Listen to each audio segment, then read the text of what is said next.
Today on Spectrum, the architect.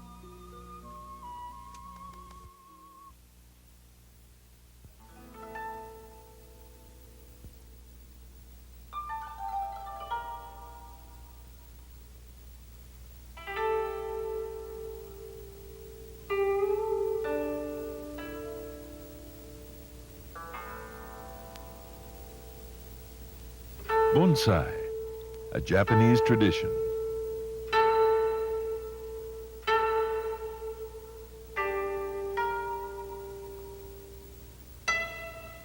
Bonsai are miniature trees grown in pots or trays. The word bonsai means grown from a tray.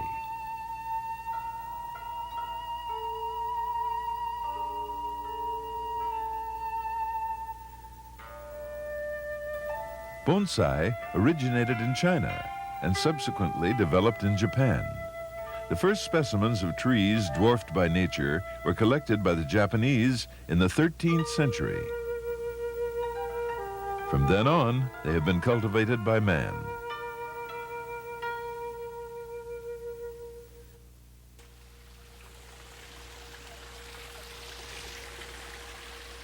In Hawaii, the most highly respected cultivator of bonsai trees is Haruo Kaneshiro. In his backyard garden on St. Louis Heights, Papa, as he is known in the bonsai fraternity, attends to his plants and trees.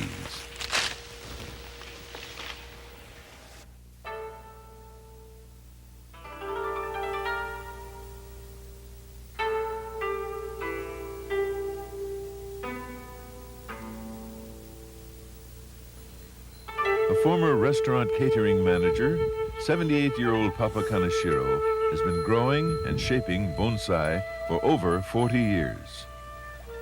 His collection of bonsai is so large that he must work on his trees every day, which in his retirement he is free to do.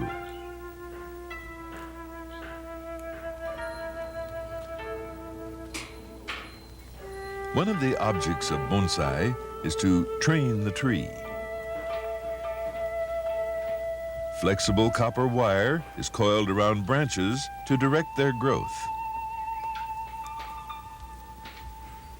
Branches are trained to reach for open space, not towards each other.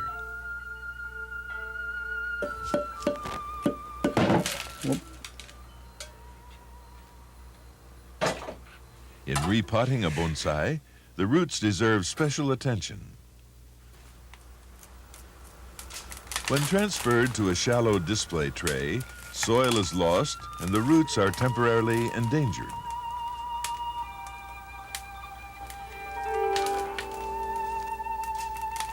But with experienced hands, the tree won't die. The bonsai cultivator also seeks to create an aged look for his trees. He will expose the upper branches for a while in order to create a weathered look. This helps to give the illusion that a bonsai tree once grew out over a cliff or on a mountaintop.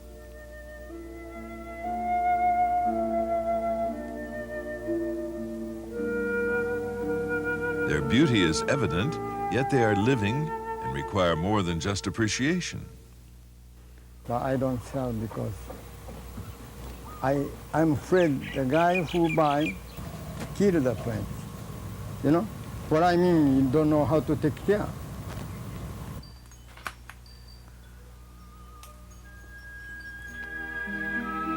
Bonsai trees may be very tiny or quite familiar, such as this bamboo tree.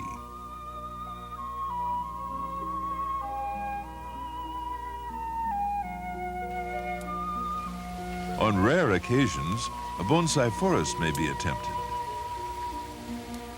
Saburo Kato, a distinguished Japanese visitor, created this miniature banyan forest for the Hawaii Bonsai Association.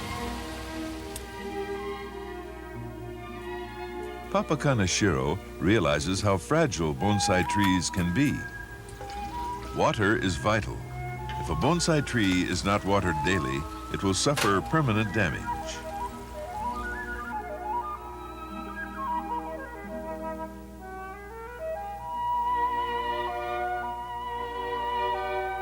Training a tree in gracefulness can give happiness. It can allow one to bring nature to the table. By imitating nature, the bonsai cultivator hopes to stimulate old thoughts, half forgotten. He wants his trees to look as they would in the wild. Papa Kaneshiro treats himself to a walk through his garden every day. In it, there are living things to tend to, a process to watch, a mystery to revere.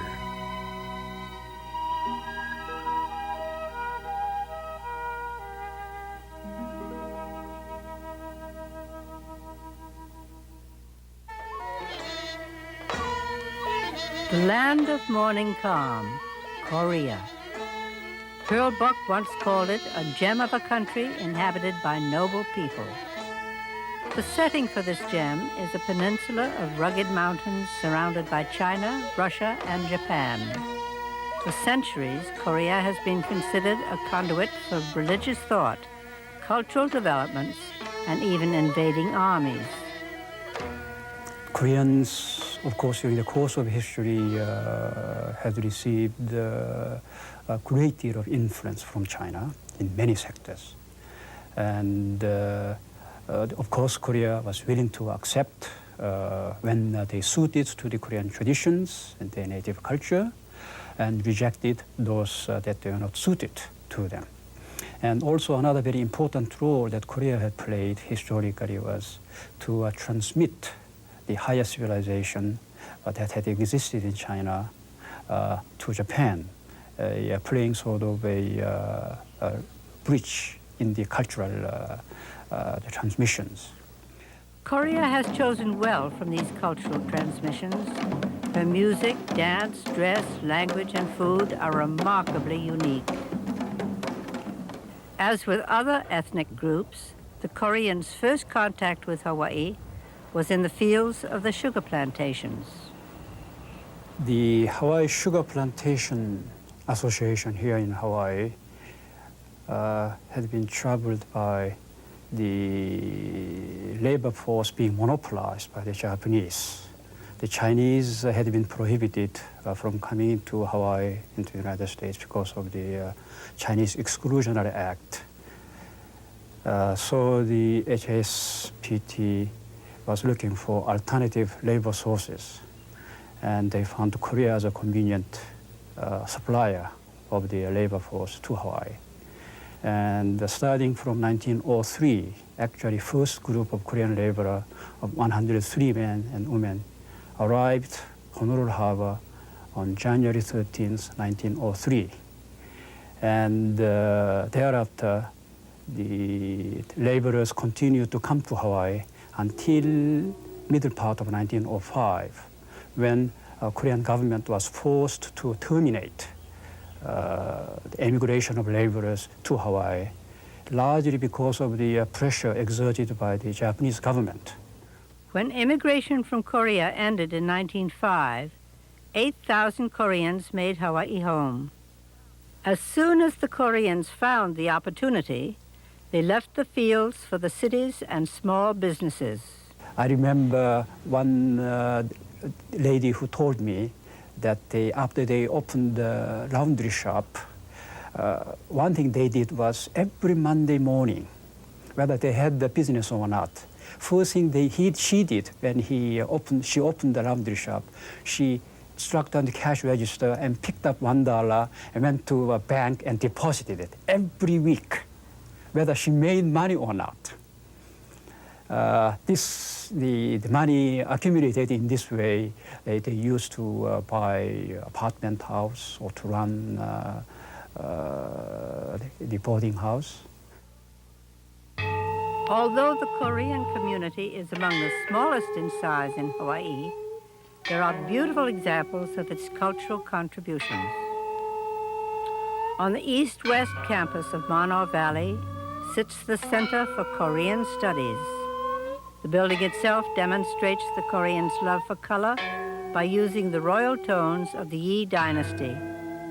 The structure is patterned after a 14th century palace in Seoul.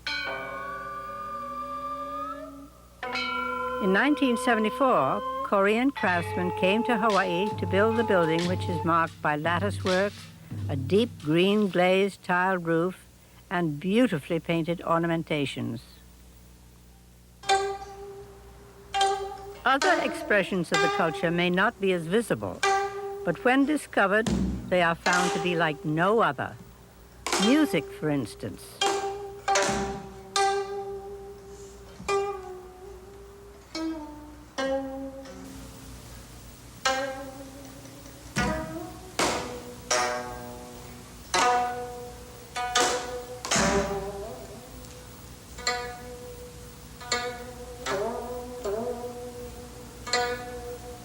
In Korea, Mrs. Kim Yun-sung was named a national treasure for her contributions as player and composer for the Kayagum. In 1974, she moved to Hawaii with her daughter and now lives in Honolulu. 그러니까 이제 물론 음악에 대해서도 남달리 좀 한다고 했고. Usually before her generation, they just follow teacher's step. They didn't think about the compose, anything else, just carry whatever teacher teach them, and they play all their life. But her case was different, and she had a talent that she wanna compose her own music. Whatever she learned several teachers, she made her own music. She trained early, beginning at the age of 7. Somebody lived next to her, and the person played music. I think that was Kayagum, and she loved it. So she asked her father if she could learn that music, because my grandfather, he loved, Korean music. So she had a chance. At that time, she was only 7 years old. So from that time till now, she played with Kayagum just like her life. Korean music is based on the triple meter, the rhythm of 3, like a 1, 2, 3 tempo or rhythm. Whereas the Japanese or Chinese musics are based on quadruple rhythm of 4. That is really a big difference. Well, to the more subtle extent, the sound quality of Korean music emphasizes more on the unpolished, very natural sound of the instrument and the voice. For the manufacturing the musical instrument, you don't have to spend energy to polish the instrument to produce the refined sound, because the rough sound is really preferred tone quality of the Korean music.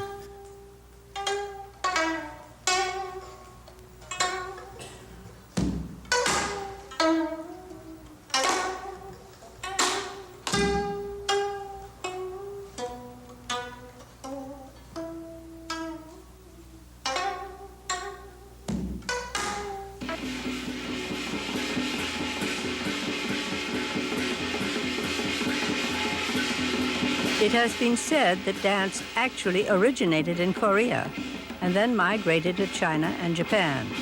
Whether or not, the folk dances did begin with the shamanist religious ceremonies over 3,000 years ago. The shaman or priest existed in Korea before the introduction of Buddhism and Confucianism, and still can be found in rural villages. Dance might be better expressive form of art than the music, especially instrumental music, because the Korean traditional dance really reflect the past, the religious background, and ethics of Korea. The expression is not open or ripen to the full. It's always restrained. So the patience and restrained expression is probably the best word for expressing the Korean dance in general.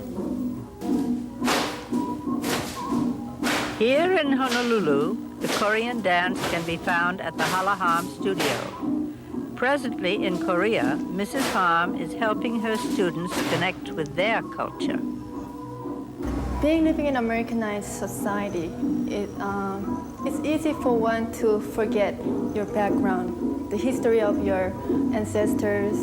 In my case, which is Korean, also I've been living here for 12 years.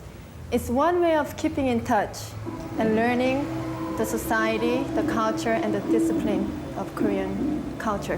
My mother came from Korea, and she grew up in a country where I haven't, learned to grow up in, and that I must miss something that she grew up in because she taught me how to grow in a strict, disciplined society. And in America, you can't really learn that by just going to school. So I take Korean dance to give me an understanding of what my mother has gone through when she was young. Mrs. Han came 1949. Then she opened the studio. She thinks dance is Mrs. Han's second life. That much she thinks important. So many very difficult situation, but still she opened studio. So I really give her the credit. In Korea, first thing we practice every day. Just Sunday is rest. Here it's just the opposite way, once a week. So maybe we have something, the performance hard, little bit hard. They have every day. And then, but here is most students is good. It's just once a week dance, but it's good. We perform a lot, especially for tourists. And when we perform for tourists that are from mainland or from Europe, I hear a lot of comments saying it was the first time they have ever seen Korean dance and how much they enjoyed it. It gives me satisfaction of I'm showing others about, I'm sharing with them Korean culture, something that they have never experienced before, and it gives me great satisfaction doing so.